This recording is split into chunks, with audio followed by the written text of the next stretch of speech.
The Night Witch spawns within a 1.5 tile radius.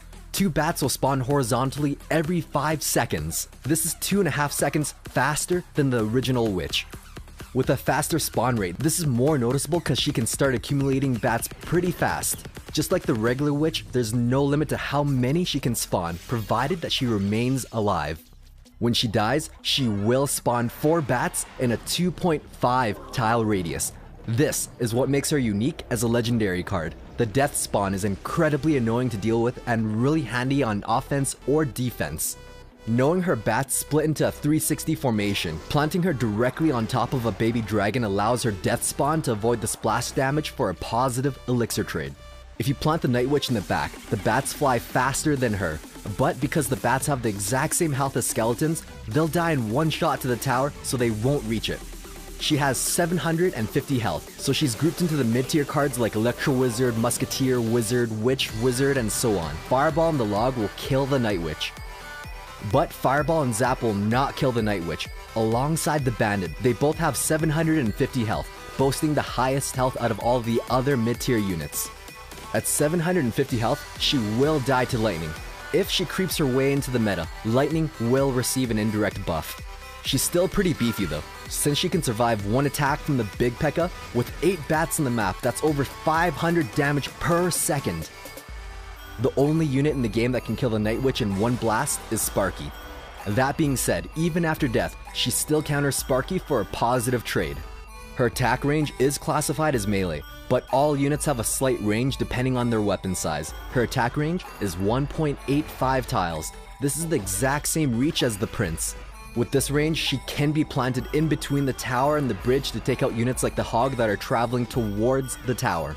Each swing deals 285 damage and it has a 1.5 second attack speed. This is pretty much the same as a Mega Minion's attack. They can one-shot archers, dart goblins, and a princess without the assistance of her bats. But if you did include her bats, that's over 400 damage per second, taking out units like the bomber before they can even exist. Left untouched, she will f your tower. At face value, this seems really scary. But really, a battle ram can also take out a tower. It's not exactly easy to get her to reach the tower with her melee range and her slow move speed. She's pretty useful in both offense and defense. Her really slow move speed works great for building up elixir before she crosses the bridge. Put a giant in front of her, and her bats will support the giant, dealing massive amounts of damage. It creates a problem for your opponent because even if they kill the Night Witch, she'll pop 4 bats to continue supporting that giant. Since she doesn't attack air, she'll have trouble against flying units, but just because she doesn't attack air doesn't mean she can't counter them. The Night Witch herself doesn't attack air, but that's not going to stop her from countering a Lava Hound. Plant her in the back, bank up some bats, and they'll wreck that Hound. She's like a walking tombstone, waddling past the Hound because she gives no fudges. If you want to start off with the Night Witch, there are 2 kinds of placements. If you place her in the very back, her bats will split into both lanes. Splitting comes in handy to protect both lanes, like for absorbing an Ice Spirit if they decide to push the other lane. If you want to dedicate all of your power into a single lane, it's best to stagger her 1 tile away from the center. This way both bats will path into the same lane, useful for if you need to defend this particular lane. There are a lot of interesting interactions with the Night Witch. Despite her attack focused on ground units, 2 bats are enough to stop a single balloon from reaching the tower. Just like the original witch, cloning her will produce a clone that can spawn bats. Just like the Lava Hound, she pops bats when her clones dies, so this is a nice and direct buff to the clone spell. She's an absolute beast with her bats, already dishing out more damage per second than a Mega Minion. Plus with 4 bats, that's under 600 damage per second. The only drawback is that the Golem's death damage will kill some bats. Another example of her massive DPS is against the Royal Giant. She pretty much replaces the Mini P.E.K.K.A. in terms of defensive capabilities, though her slower move speed isn't as threatening as a Mini P.E.K.K.A. You can kite a Night Witch into the other lane with an Ice Golem for a positive trade, and the bats will die to its Frost Nova. But her Death Bats will still reach that tower for some chip damage. Against the Goblin Barrel, the tower will prioritize the inside goblins, then bottom, then outer goblin. Planting her here shuts down most of the barrel. They only manage to get 2 stabs in. She's pretty versatile in countering almost every card. Placement is going to be incredibly important with her. You could place her near the tower and shut down archers in order to build up elixir. Or you could place her on top of the archers so she can counter push immediately. It really depends on your situation. A basic strategy with Graveyard is to pair it with a tank. She does a pretty decent job of taking care of Graveyard.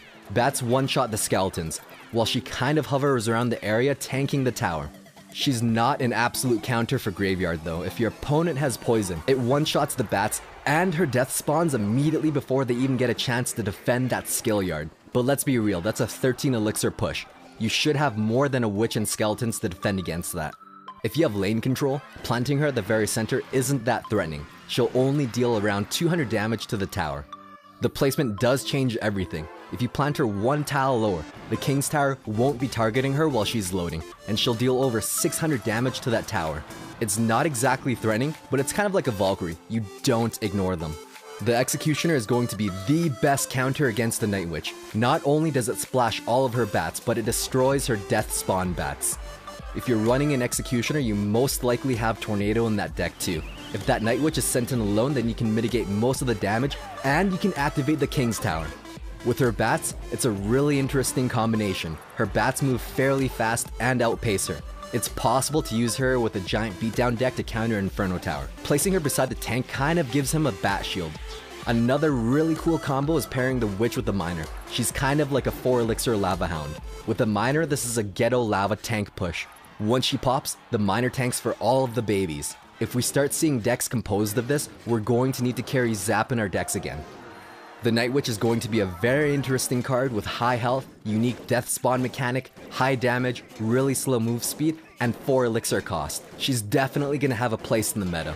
For the rest of the video, I'll be showing one-on-one interactions on how to counter her and what she can counter.